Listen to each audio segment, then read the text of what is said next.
Doutor André, o número de casos entre as mulheres tem aumentado? Boa tarde, Carla. Boa tarde a todos. Sim, é uma preocupação hoje no Brasil e no mundo os casos de câncer de mama.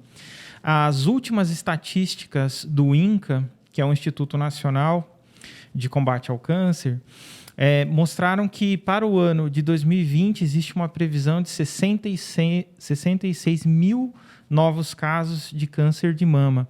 Isso daí perfaz 30% de todos os tumores que acometem as mulheres. E quais os fatores de risco nesse caso do câncer de mama? Excelente pergunta. Os principais fatores de risco, existem riscos ambientais, riscos hereditários e risco reprodutivo. Os riscos ambientais, que são os modificáveis, são os principais. E está associado à obesidade, ao sedentarismo, à falta de atividade física, né? Consumo excessivo de bebida alcoólica, utilização de cigarro, tabagismo e exposição frequente àquelas radiações ionizantes. O que são isso? Aquelas pessoas que precisam fazer radioterapia, por exemplo, no tórax, com uma idade mais nova. Outros fatores hereditários são aqueles ligados às síndromes genéticas, então são descobertos geralmente com outros familiares ou no próprio paciente mesmo, quando está indicado o exame genético. Então existe um risco genético, um risco hereditário, e também da história hormonal, por exemplo, aquelas pessoas que decidem não ter filhos durante a sua vida reprodutiva, isso aumenta o risco também. Primeira menstruação antes dos 12 anos aumenta o risco. Primeira gravidez muito tardia, geralmente após aos 30, 35 anos, também é um fator de risco. E um outro fator de risco que muita gente esquece é a terapia de reposição hormonal, quando ela é feita por mais de 5 anos, naquelas pacientes em que está indicado, isso também aumenta o risco de câncer de mama. É possível fazer a detecção precoce da doença? Sim, é possível. A detecção precoce ela é feita com rastreamento e, na maioria das vezes, envolvem alguns exames clínicos e outros exames de imagem.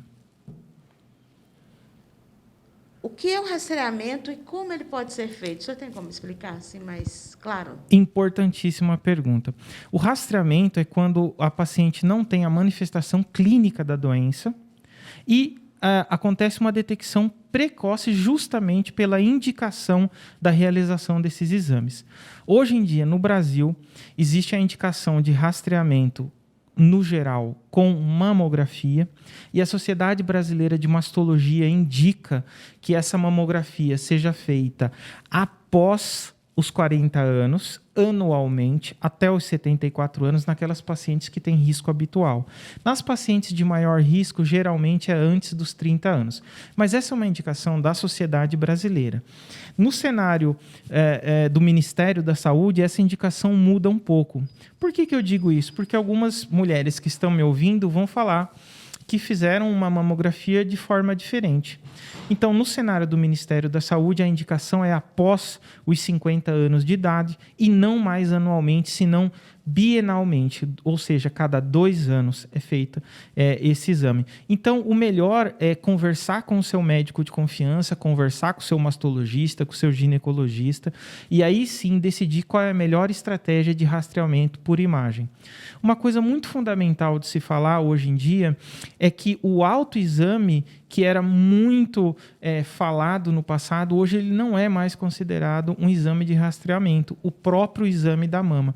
Então, mesmo que a paciente não sinta nada no autoexame, ela deve fazer o seu exame regular com o especialista, conforme indicado, com o mastologista ou com o ginecologista, com a periodicidade indicada por ele. E é importante lembrar também, né, doutor, que o câncer de mama também acomete aos homens. Perfeito. O câncer de mama acomete os homens. Os homens têm glândulas mamárias rudimentares, mas têm. E o câncer de mama, a incidência dele aproximada, isso são dados americanos, porque dados brasileiros não estão disponíveis, é menos de 0,5% a chance. Então, é uma chance muito baixa, mas isso existe, principalmente nos homens acima dos 50 anos. Porém, não existe nenhuma indicação de rastreamento pela sociedade em homens, por ser um câncer muito infrequente. Quais os diferenciais da unidade de oncologia da Unimed aqui de Uberaba? Boa pergunta. A concepção da clínica, quando ela foi concebida, foi moldada, estruturada no princípio da humanidade, da humanização do tratamento.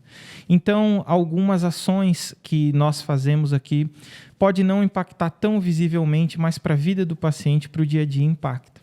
Então, por exemplo, o paciente aqui da clínica Unimed Uberaba, quando entra aqui para fazer o seu tratamento, ele não precisa levar guias em outros lugares, por exemplo, para fazer a autorização. Isso tudo é feito internamente, poupando o paciente de ficar indo em outros lugares.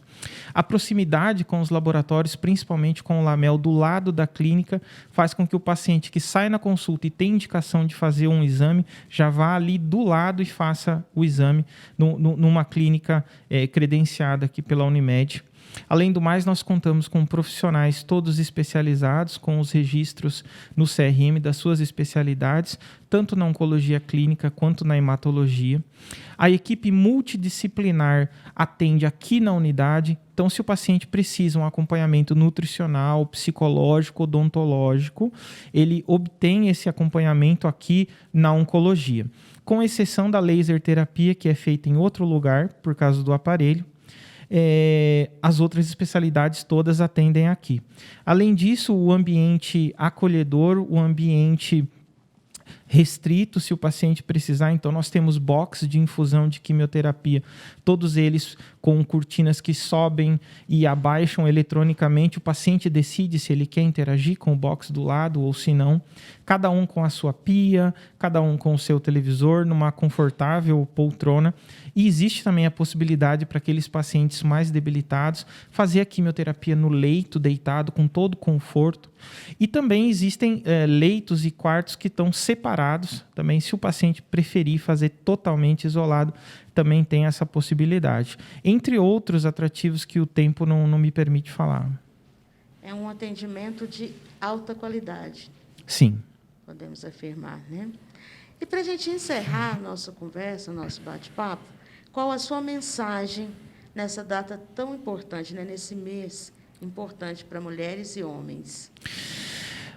Excelente pergunta. É o tema do mês de outubro. E eu acho que o tema é cuidar antes de tratar. Se você tiver o câncer de mama, nós vamos tratar adequadamente. Mas o que nós queremos de verdade é que você não tenha o câncer de mama. Então, a mensagem é cuidar. Cuidar do quê? Cuidar de realizar o rastreamento. As consultas nos tempos adequados, indicada pelos especialistas que fazem o cuidado desse paciente. Então, nós queremos passar essa mensagem, a mensagem do cuidado e não do tratamento, para tentar evitar que esses números do câncer de mama avancem no Brasil e no mundo. Então, se você tiver um médico, se você tiver mesmo médico da família, você não tem um mastologista, não tem um ginecologista, o médico da família é apto por fazer essa triagem, fazer a avaliação clínica e indicar o melhor método de rastreamento para o câncer de mama, porque dessa forma a gente consegue pegar a doença no estágio inicial e o tratamento é muito mais vantajoso e com muito melhor prognóstico. Então a mensagem final é cuidar.